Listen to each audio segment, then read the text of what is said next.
Hello, beautiful people.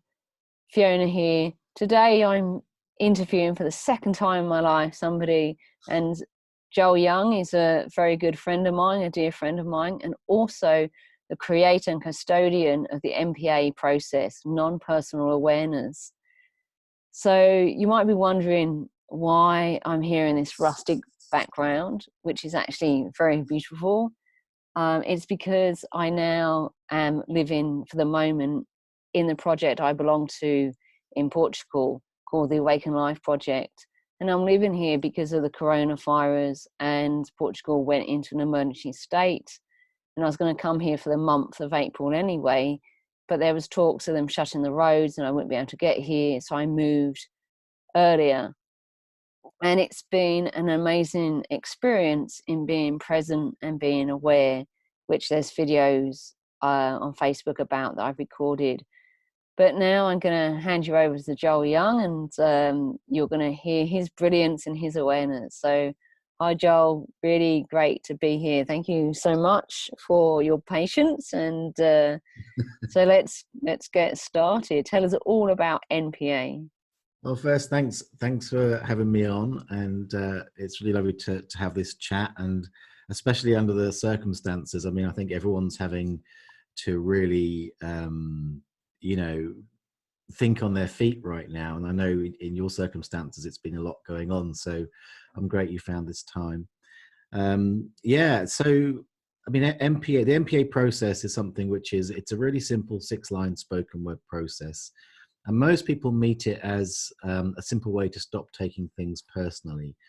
And most people think about not taking things personally in terms of, not taking on crappy comments from other people. It kind of came to me, or I say popped out of me, in answer to a prayer back in 2007. And I started teaching it in 2009, and it's spread a great deal. It's very simple to use and share. And what I found over the years is that not only is it great for those kind of personal interactions, but because taking things personally is much deeper than we first think about. It really goes into, what you identify with, or what you resonate with, or what matters to you. And so if you're attracting or acting on things as if they are yours, that goes right into the whole realm of like many tools that we see these days that can help with all sorts of emotional, physical, well-being, spiritual issues. And those people that sort of take it on find that, I think the best way to describe it, and it's really relevant right now with the coronavirus and what's happening, I think it's a tool that really helps you navigate through the tricky waters. Yes, I've seen all those wonderful miracles, people with cures and with life transformations, depression going after 18 years. Or I've seen those things, but for the most part, it's a tool that you can use quickly, simply, to allow you to sort of shift back into alignment, which gives you the best way to sort of navigate through. Because those small shifts, they seem small, but they're massive. It's the difference between shifting directions from going down a path where everything is graunchy and hard, and and your mind's kicking off, and your relationship to everything is kind of a crotchety one, to where you have kind of a smooth vibration, which means you can flow through the inevitable ups and downs of life, of which we're seeing right now a considerable challenge. Yeah. So what I'm hearing you say, and I got to be really careful not to just put my understanding onto your understanding, because me and Joel share quite a lot, and we have very beautiful and in-depth conversations about the nuances of our understanding, and that just brings me a lot of light and a lot of joy, and sometimes a needed kick up the arse or a different perspective. Because no matter how spiritual you are, or I really both of us really dedicate our life to being aware, correct? Yeah, absolutely. Yeah. Yeah. And you also need trusted friends, and I moved country, so I would be with people that were living their life in a very aware space. you know, because me and Joel like each other, but we weren't going to start living with each other. So, you know, it was just really important to me to come here and be with like-minded people, and also to have people that I reach out to over the world that are like-minded. So I'm very struck by you using the word tool, because I see not taking things personally as a fundamental philosophy, not even a philosophy, a fundamental principle in life, something that's just true. Yes.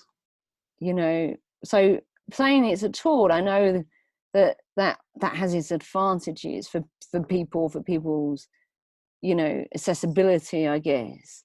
But Mm-hmm. when we really understand that it's a fundamental principle in life, that we're not one individual, you know, maybe I'm going too deep too fast because I'm here in the project, but yeah, why don't you speak to that? Sure. I think it's a valid point. I think the MPA process I think of as a tool.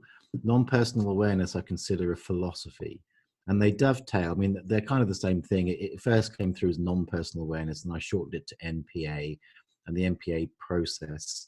So the MPA process as a tool is one of those things where you might get it that things are fundamentally not personal, and many people might get that cognitively, but as a tool, it's kind of a bridge to help you to, and I also call it the MPA process a practice, because as you practice it, that awareness wakes up in you, it becomes alive in you.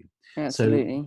people that sort of, I mean, people will download it, you can get it for free, download the process, try it out, and they go, oh yeah, that's really cool, nice tool, off they go, and they sort of use it for a while, and that's it. It solves a few issues for them, and that's that. But people who actually really get the essence of it, and make it part of their lives, part of their practice, find that over time, that is kind of the massive secondary gain of it, is that you begin to realize that fundamentally nothing is personal. And again, that's what gives you a living state where, you know, you can allow yourself to navigate through things instead of being in what I call Velcro world. Because if you take a lot of stuff personally, then you're in Velcro world. You walk in the world with these, you know, Velcro's got the sort of hooks and loops, you know, and you pick up fluff through the day and get home at the end of the day like a big ball of fluff, wondering why you're knackered and everything feels heavy. Whereas when that awareness, the non-personal awareness, wakes up in you, or you can use the process, things don't need to stick to you. So you've got you and not all this other people's shit going on around you. So so I do think it's a practice, and that you're speaking to, the sort of that knowing things are fundamentally not personal, you know, it is an incredibly powerful shift of your state of being in relation to life, which reaps all of those amazing benefits and just makes you clearer. And, you know, like you said, you know, before, we're both committed to awareness, and you said no matter how much or something to the effect of no matter how much spiritual personal growth work you've done, there's always going to be an edge, there's always going to be more. So it's not like, you know, once you get it, that's it, you're fixed, and, you know, life I will be, wish. yeah. That's why I tend to use the language of navigating through life. It's and as a tool in that context, you know, it's something that you can have available where you can, you know, bring it to awareness mindfully, or literally do the process. Because when you do hit an edge and find that you're taking something on which is pulling you out of alignment, you can then, you know, use it as a, okay, great, I can just use MPA, it'll take me 30 seconds, and that'll just shift me back. So again, you can sort of come back to that center, you know. And it's one of many ways. I love that there are so many ways in this world right now to do that, but for those who resonate with it, you know, it's a really sort of powerful, quick way to do it. Yeah. So there's two things that I just want to emphasize from what you said. You know, I love and I remember when we first met at the Festival of Life back in America, when we both got flown over there to speak at this festival, and that's how we met, which was cool. And we hung out a bit. That was even better. I remember you using the Velcro scenario then, and what Joel is actually talking about is what sticks to you is other people's emotions, other people's energy, you know, and other people's anxiety in the collective consciousness. So that's kind of very important right now with the coronavirus, because there's a lot of collective anxiety, and there's a lot of there's ego playing out. But interestingly enough, we're being forced to be together with the people that we're meant to be closest to. And let's face it, a lot of people are not close to the people they're meant to be closest to, because you've got work, job, school, kids, pets, shopping, bills, distractions. And now it's like, okay, you know, you've got to be together. And that's creating a lot of challenges. So I do want to speak about getting there, but now that this has come up, so because we can get really fixed into our roles, can't we? And this is a video that I want to record, but we can get really fixed into our roles of mother, father, daughter, you know, and then we take that very personal, and all of that has a story, which in psychology called schema. And being a daughter looks like this, being a mother looks like this. And now this is a brilliant opportunity for you to realize it doesn't mean that at all, because you're going to come up with your own shit, you know, and you're going to have to really confront things that you've been kind of ignoring or putting off. So it's really cool that there is tools that people can start to use, like you say, to enable them to realize, look, that's not mine, or that is mine, or, you know, just to get space. Because that's what I understand the MPA process is about, is you keep using the word alignment, but, you know, alignment to, and correct me if I'm wrong, but you're using that word in the sense of you're getting back inside of yourself in a different relationship with yourself, which is aligning you to your true self. Is that correct? Yeah, it's I think it's a clarity of you know, that discernment between, if you like, what's you and what's not. And it's interesting because there's kind of a paradox in there, because there's there's the wider picture where, you know, there's just all one energy and those kind of things. But within it, we have the human experience, and within that, we have, as you say, the different schemas, the different roles. I use the term identification. You know, we have our identifications, and that's a really good example. Like a role, people understand. Oh, my role is mother, and then again, you talk about. I use the word alignment. I love talking about the meanings we ascribe to different words, and it's good to get clarity on what you mean by any word, because there's so much confusion around it. And that's not just relationally and sort of with other people, but it's within ourselves. So, like, for example, the podcast that went out today is about happiness. And the whole point of that podcast, which is the Be a Brilliant Human podcast, which I do, is that the word happiness is a word where you can say happiness, and then there's so many different things. And often people will think happiness means, you know, jumping for joy. And so they say, well, I'm not happy. Well, it doesn't mean jumping. It might be an inner relief, especially right now. And the reason I put it out yesterday is because of the coronavirus. It's like, what's your happy? It's funny what that really means to you in any, and the context will shift. You know, today it means this. It might mean a sense of peace, really, or it might mean a sense of inner relief, or it might be jumping for joy. You know, but if you don't get clear on your meanings, then you can exclude yourself from a much richer experience of it. So coming back to like roles and mothers or brothers or whatever it is, you can get, as you say, locked into that limited idea of what that means or what's possible within that. And you can get stuck in the groove of like those, you know, those family dynamics where if you identify with it, it's like you take on that energy. It's like a structure, like a formula that you take on. It's probably hand me down from, you know, God knows where. Generations. You know, yeah, generational, you know, and we're not well educated on, you know, human relating and dynamics. But when you make that much more fluid and open, you start to explore for yourself what works and what doesn't for you. You start to get, you know, you talk a lot, or we both talk about awareness so much, and it's non-personal awareness. You know, you bring awareness to it, which allows you to sort of begin to get nuanced on, you know, what, it's what really works for you and what doesn't. And when the stuff that doesn't, if you don't take it personally, then it just naturally slides off by itself. So it's a bit like, you know, then you become, in a sense, the best version of yourself. And that doesn't mean best in that kind of someone out there who's an expert says this is better than that. It's like it's really what fits you. It's what clicks, what connects with you. And that's embedded right into the MPA process itself. And the MPA process starts with, it's a 6-line process with a gap in it in 5 of the lines, right? And the same word, phrase, gesture goes into that gap. It's like you load it into the into the socket and run the process through. And part of the process is to really, or part of learning the process to do it really well, is being able to spot that which truly clicks to go into the process, rather than saying, oh, well, because it's in my liver, therefore it's about anger because some book said that issues in the liver relate to anger. Well, sometimes, yes, that may be true, but is it true for you? And when you go through the process, or when you begin to do the elicitation for the process, that's when you'll discover your how the words or expression that you have connects to that particular issue. And if you throw out all of the formulas, again, one of the words I use a lot, it's not a real word, but I love it, agendalessness.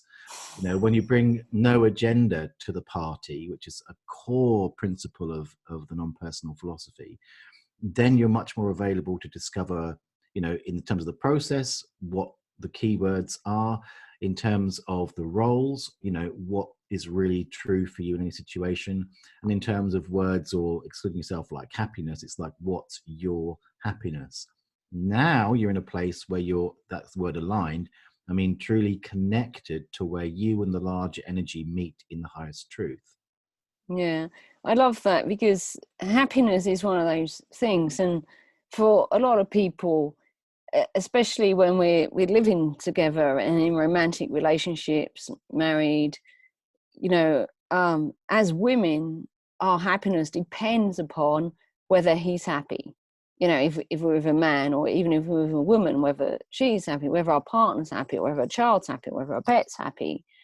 And that's an identity, that's a role. That's like, being a good partner or mother or wife means that their happiness is before me.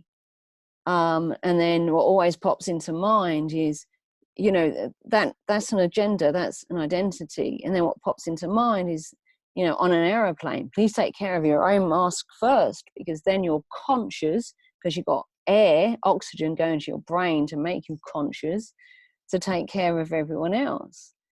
And that, I think that's so important. And the other thing I want to say about happiness is, we're attaching it to things, and I get your point. It's very important to find out what's your happiness, and to look at it from that human level. And also your bigger point, that when you're in that happiness, when you're really enjoying something and you're lost in it, like children are, they can play for hours of the same thing, because they're lost in it. But the funny thing is, the irony in it, the oxymoron, is they're not lost at all. They're completely absorbed. They're completely present. They're completely being with what is in that moment. And that brings them in alignment, to use your words, their true self, because they're just purely being. Their awareness is purely being with what is. And they're not up here with an identity, with an agenda, with a role, with a have to, with a should, blah, blah, blah. You're just in what you're in. So people call it the zone, and they give it all different things. But I'd like to bring it back to what Buddha said. Buddha said, you are happiness. Happiness is not something you have to go and get, because it is you. It is your fundamental being. Well, you probably didn't use the word fundamental, but it is our being. It's our essence. You use that word, actually. It's our essence. Yeah. And how do we know that? Like, if this seems a bit esoteric and a bit out there to people, how do we know that? Well, how you know that is when you're really present with somebody, and you're really listening, when you have no agenda, when you're just there, you're open, you're listening. The joy, the connection, the happiness is just there, right? I can feel it. It's happening now between us. Yeah. And that's the beautiful thing. And this coronavirus and isolation is a perfect time to practice not only being present with ourselves, but being truly present with another. and truly listening without an agenda. Yeah, I totally agree. And I think it's quite interesting because that topic, I think there's a lot of confusion in the sort of spiritual and personal development world around that topic of who you really are, and around the topic of, you know, the higher states and the lower states and those things.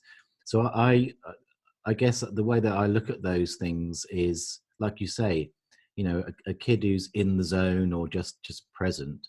Again, there is not a formula. People go, oh, how will I know?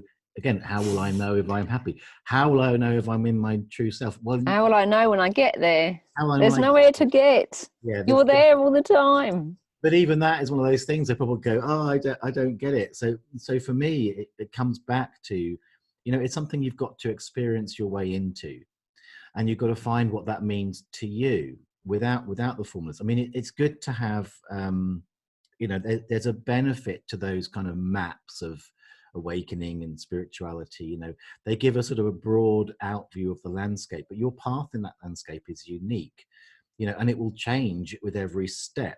So that's where it's more a skill of coming into that discovery mindset in each moment, which is presence, you could say. And the other thing that I want to say about it is you kind of can't get it wrong. There's a way of, there's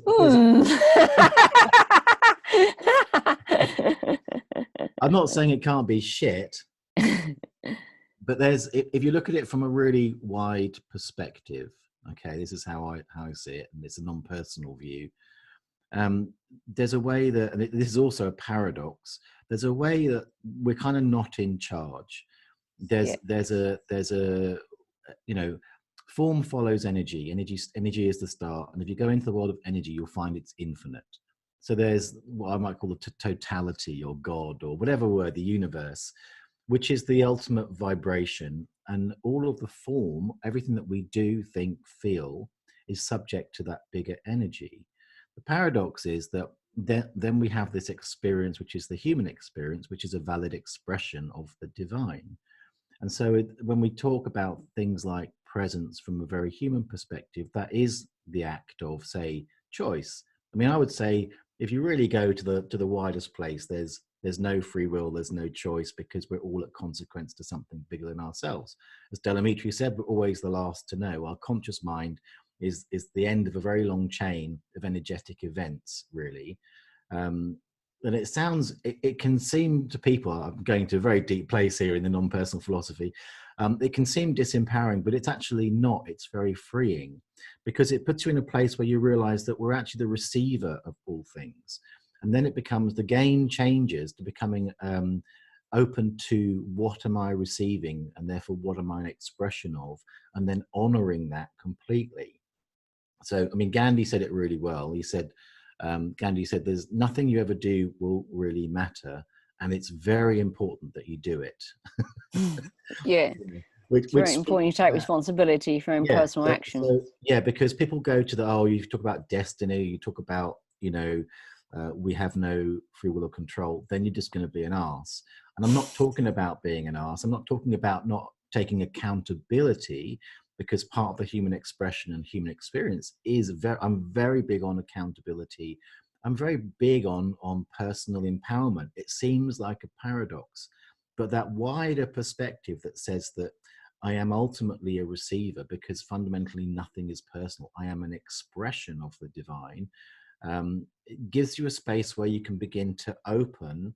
And, you know, as you said, you know, we had a chat the other day for my podcast, and you were talking about sort of stepping back and really being the witness of that. Gives you like that sense of space where you can actually be much more discerning about what is the most aligned expression as it comes through you.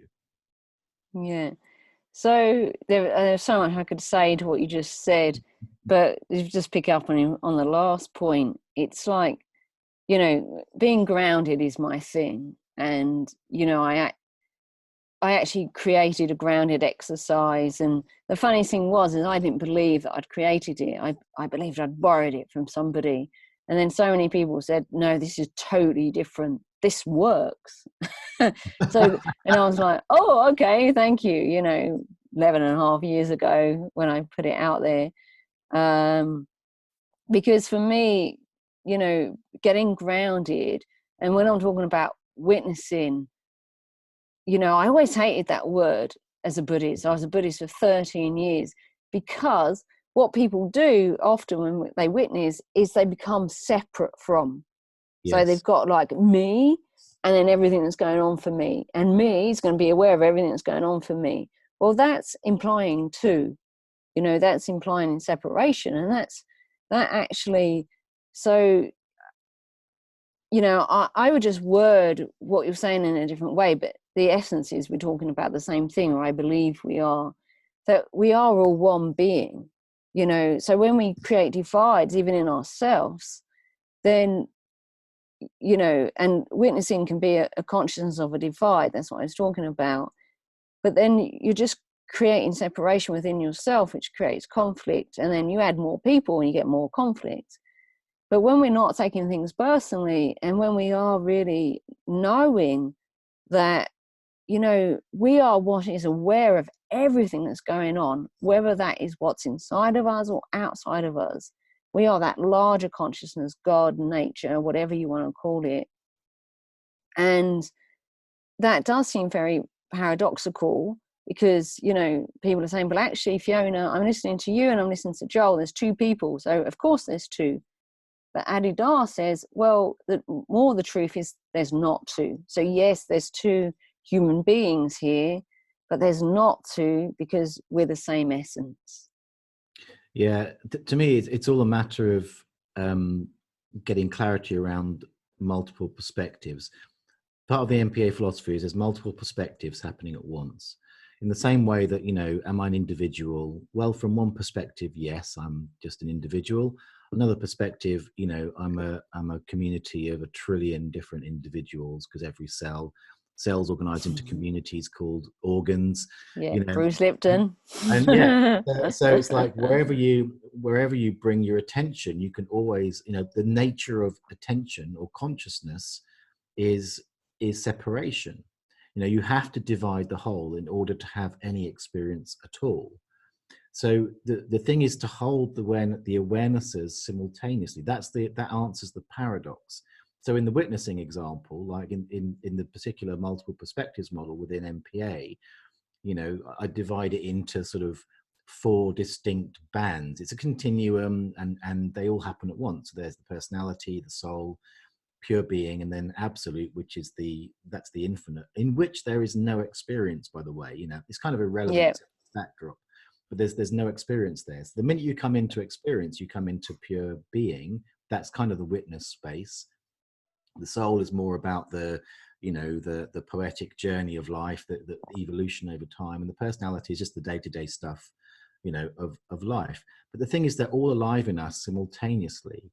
And really, for me, the dance and how you resolve the paradox of separation and infinite oneness, if you like, is that even when two are happening, they're one, like you just said. But the expression, it's like looking at anything that's faceted.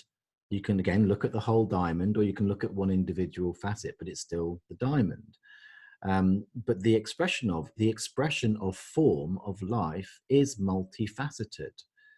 So you can actually sort of transcend the idea of, the only thing that makes it really tricky is when you identify with a particular facet. And even that's not necessarily bad, because in that moment where the child is really focused, in a sense, they are identifying with what matters to them is one very tiny piece of the whole. So when it really starts to create problems is where you start to identify with a particular facet that doesn't fit, that is out of alignment, that basically creates suffering in some form for you or another. Could I just say something? Yeah, I'm chomping at the bit to say something. Being a child psychologist, the difference with children is they're present and they're focused, but they're not identifying with anything. In that moment, if they're playing doctors, they're a doctor. but it's not an identity that they're taking on and they're believing, and they have a schema and they're running through the schema.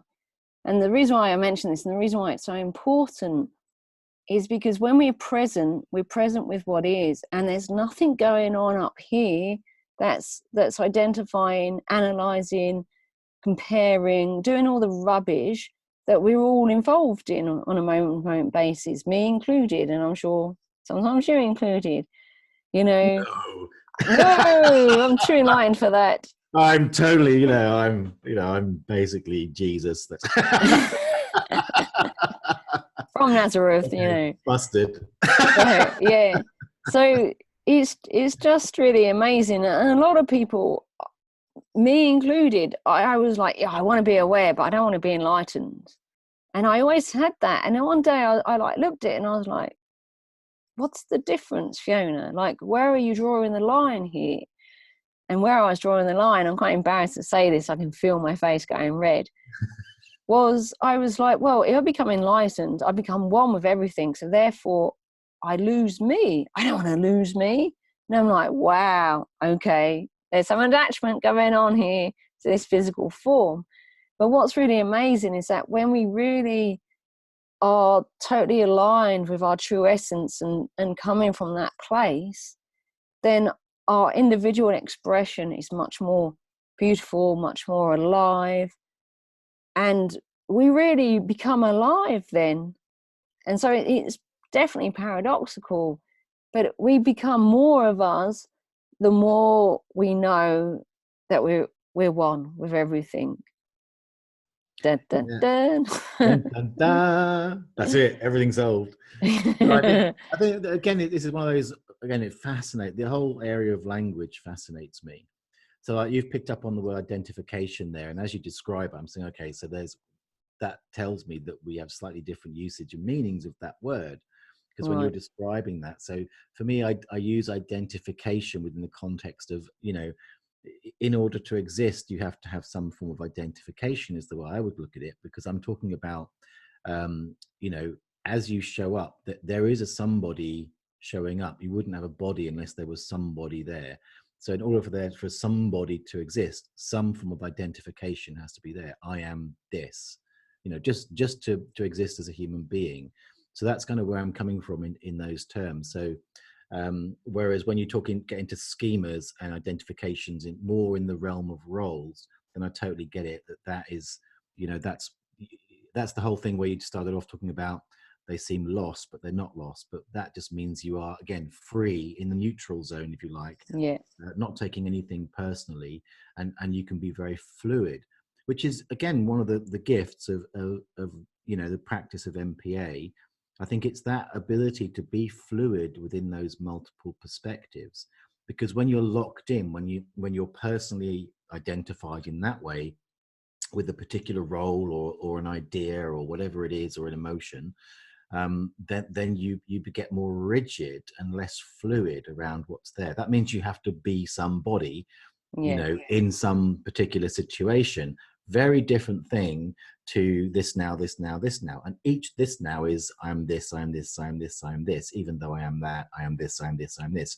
But there's not an agenda or a rule about what that needs to be. But you will discover there are trends where, over a period of time, a particular this will work really well for you. That's just the nature of, time and experience, and that's okay. So again, I don't have a place where I judge a particular identification, except of course in my human self. If someone's a real arse to me, then I might have a moment of upset judgment. But then it's a case of coming back again. The process there is to come back to notice what it is in me that's attached to Yeah. to how that affects me, as you said, or how they should be a part of it. But as a general principle, it's like it's not to judge the expressions that are happening, but just take care of where I sit in the picture. Back to the aeroplane, the mask, stick it on. It's self first in the context of an interdependent multiple person human experience. Yeah. So yeah, like we've been talking at the project about lots of different things, and when we're in self first, it's going back to a point that also we made earlier. It's about taking real responsibility for your own actions and where you're coming from. So, you know, we can come from this wide open, connected, listening place, or we can come from this egoic, I'm right, listen to me, you know, you always do this, history, projection into the future, drama, you know, where you can just be present and you can just really listen. And then, you know, going right back to humanity, you can then say, this is what I heard, is this what you meant? So, you know, when someone is having a drama or something, which is going to happen, you know, it happens at Christmas because we're forced to be together, you know, so it's going to happen now. Happens in lockdown. Yeah. So, you know, at times, see if you can just be really present and hear the person. Maybe they just need to be heard, you know, and maybe you don't need to say anything, or maybe you need to check in, is this what you meant? Or something like that. Or maybe sometimes they're being a real arse and you do need to say, look, I can't take this now, and walk away.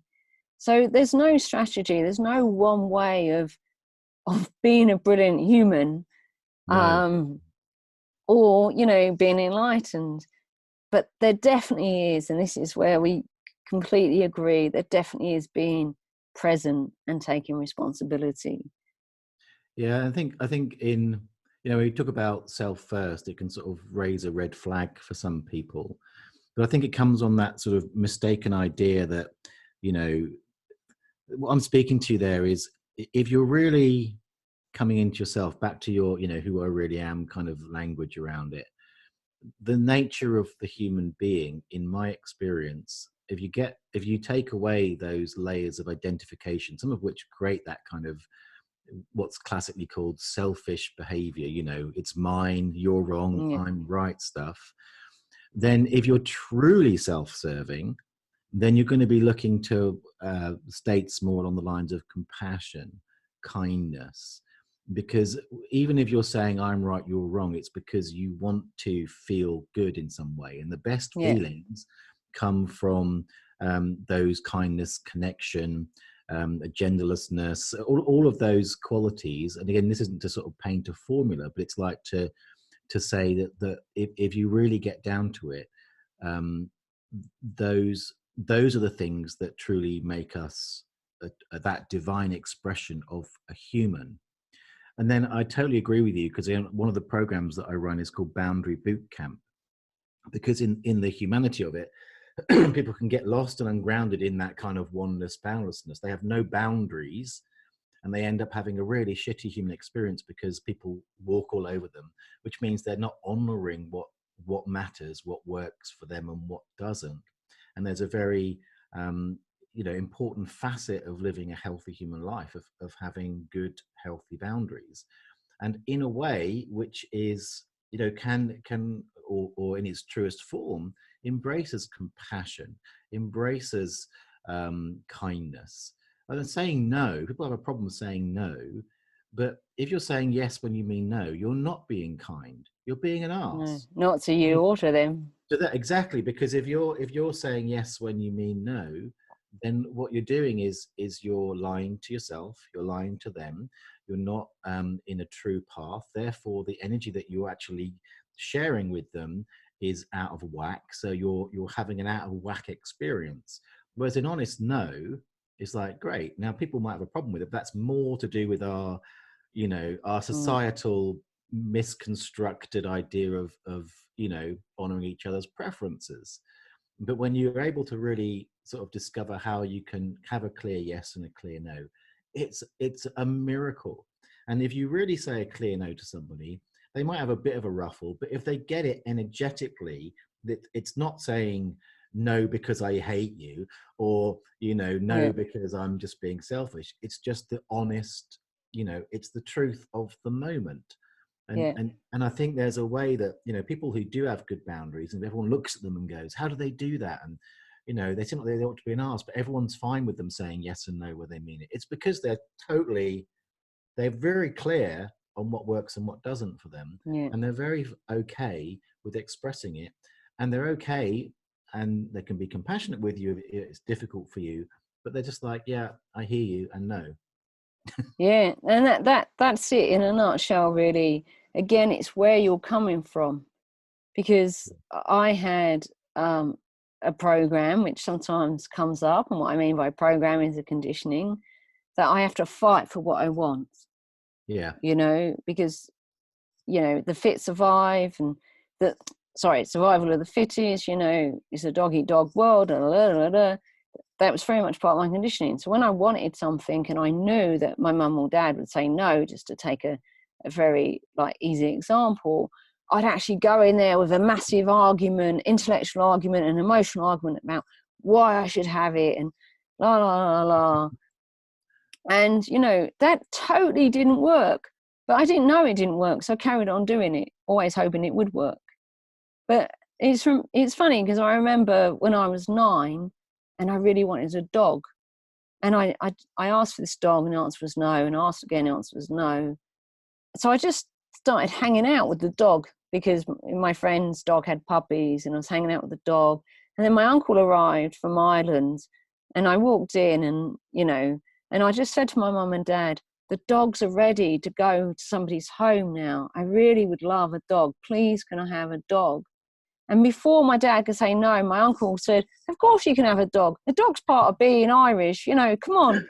And my dad was like, and he was like, he looked at my mum and mum was like, well, it's okay by me. And then I got the dog, and it's a silly example, but I just generally said, I really want the dog, and I didn't give any more of an explanation apart from I really want the dog. Yeah.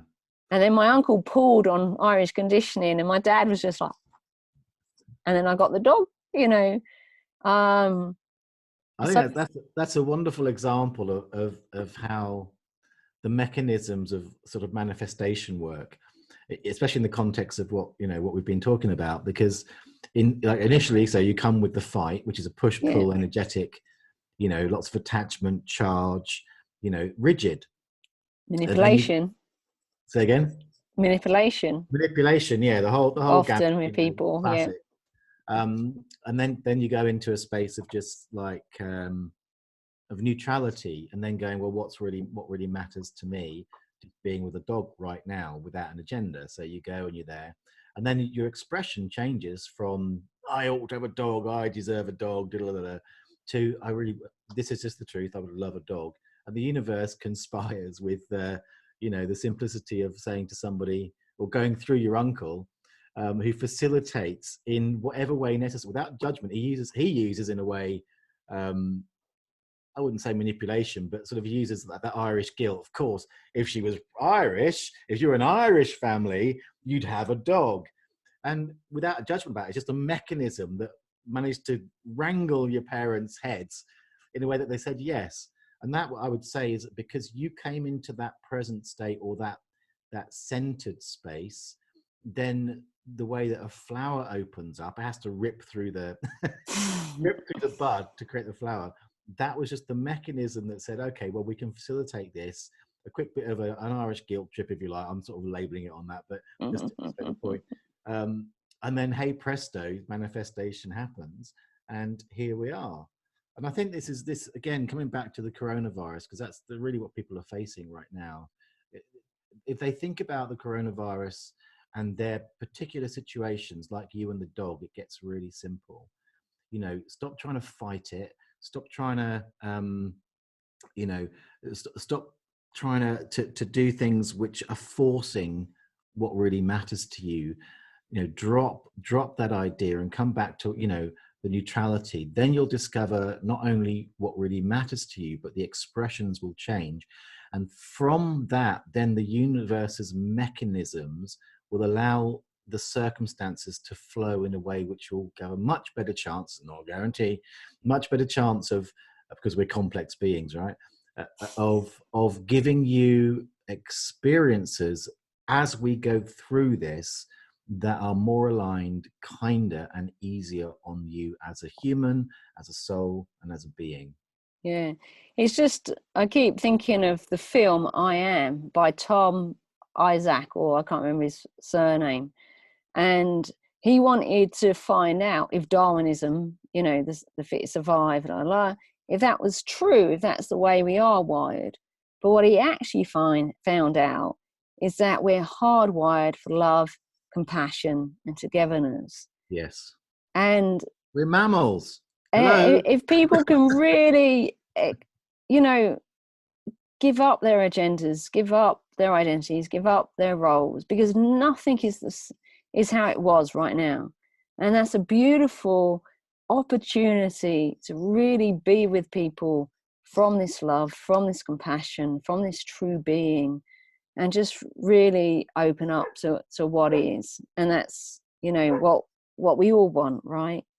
Yeah. So time is getting on. So we've mentioned it a few times that you're a host of Be a Brilliant Human podcast. I needed to read it to make sure I got it right, even though I've been on it. So we're going to put, or I'm going to put links to all those things at the bottom. I'm going to put this on YouTube after we share it with our audiences. So, and I'll put the link to your website and everything else. So just say what your website is for me. So the general place to go is joelyoungnpa.com. That's the general hub. For the podcast, you can go to beabrillianthuman.com. It's on all the usual platforms. So it's on Spotify, iTunes, Google Podcasts, Overcast, all those things. Just search Be a Brilliant Human. Joel Young will find it. And if people want to try out the MPA process, you can get it for free. Again, you'll find it on all of my websites. There'll be a link to click and go, and you just give me your email. I'll send you the link. And also, if you go through that page, I've got a thing called MPA Basic Training, because it's really simple to do, but I think it's really worth having some training to understand how you find, you know, the aligned, I call them cookie cutters, or the keywords that go into the process. But there's a short link for it, which is mpa4, that's the number 4.me/NPA sheet, lowercase, which is an easy way to kind of remember how to find it. But just any of my websites will get you to that free sheet.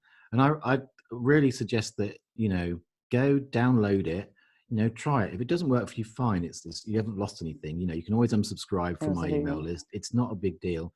It doesn't take long. And even if, you know, you just need to sort of, the sheet that you get will go through the steps that you have to do, and just try it out. If stuff's coming up, if you're at home with people that you're normally away from at work and you have space from them and they're pissing you off or they're saying things, just, you know, go through the process, and you may well find, as thousands of people around the world have done this, that brings that sense of relief and ease, and the family experience or the household experience can go a lot more smoothly. And that's got to be worth the price of an email and 30 seconds of your time. Yeah, absolutely. So any questions, get in touch with myself, get in touch with Joel. I'll put the links at the bottom of this video. And yeah, lots of love. Please stay in compassion and love during the coronavirus. And if things get too much for you, then go off and ground, or go outside into your garden, or even onto the street. Take care of yourself. That's the most important thing. Lots of love. Take care. Bye. Thanks, Jenna. See ya. Pleasure. See you.